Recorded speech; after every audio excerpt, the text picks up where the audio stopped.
Welcome back to my figure reviews. The figure review. This is episode number 2. Now, what am I reviewing next? Now, in case you're wondering, I'm not going to do that many of these particular reviews because I don't have many figures. Yeah, the most I might do is probably about 10, and next time you probably will see one after that is probably when I get their figure. Yep. Okay, now we're going to talk about the figure of my favorite female character for One Piece.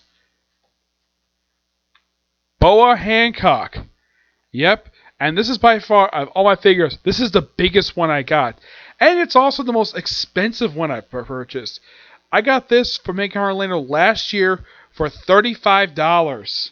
Yeah, last time anybody saw this was in this box.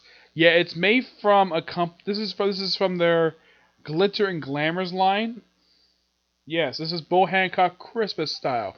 Now, I should point out though that this figure is very accurate to how she's picked in the show. The outfit she's wearing is an outfit I have actually not seen her wear in the show. The cloak she wears, that is actually pretty accurate. She's actually in a few story arcs. I believe she wore this thing in the Impel Down arc, and I believe she gave this thing to Luffy, and that was last I saw for it. This is Kid Luffy and Return Sabbath. I think Luffy still has it.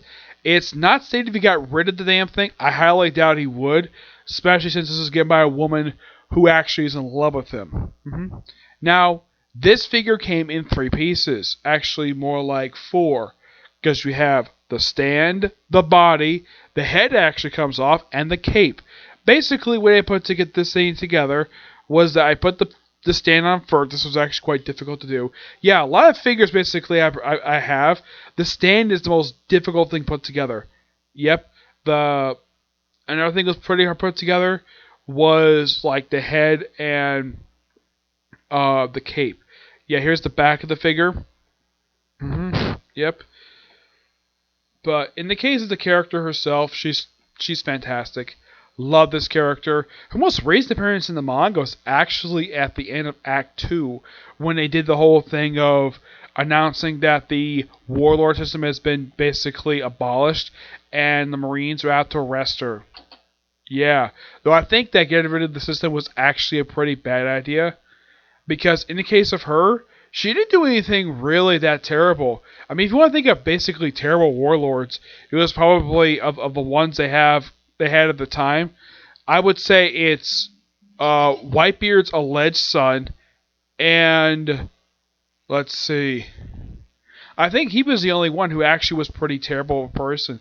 Hancock was not a terrible person. She was at first when she was first introduced, but after she met Luffy, Luffy changed her.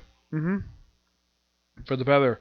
And I love the fact also she was featured in the movie. My only slight disappointment with her character in the movie, in the Stamp movie that came out last year, was her limited role in the movie. She only appeared for 1 scene. Yeah, they hyped this up in the movie that she was going to play a big part in the movie, and you don't see her until like toward the end of the movie. They had the final battle, which I think was kind of dumb for the movie to do. Yep.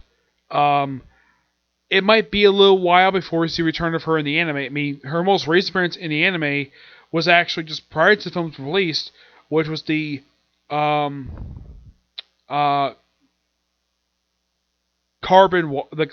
arc, which was really good. It's a quick little 2-parter and a great return for Boa Hancock. That was most recent appearance in the anime. Yeah, but as the figure itself, it's really good. Despite that being the most expensive one I purchased, but it's well worth the money I spent for it. And the reason why I started buying figures was because of her. And I figured, though, why not buy figures? It's not my first figure I purchased. The first one I purchased at a Comic-Con was actually a figure I'm probably going to review in my next review.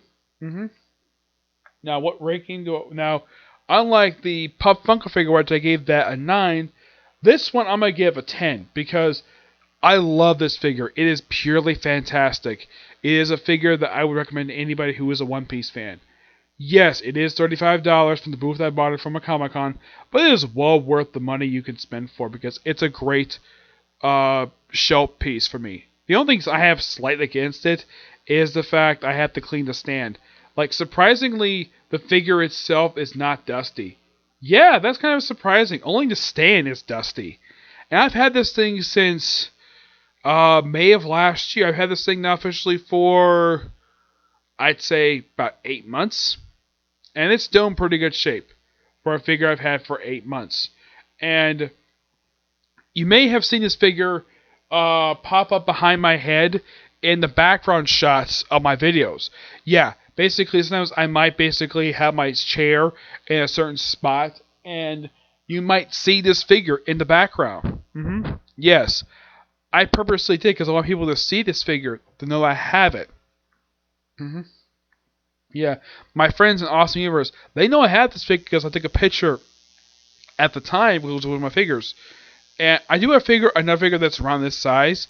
I do have a couple other One Piece. I do have 3 other One Piece figures, and this is actually the biggest one I have for One Piece, and one overall is the biggest one I have.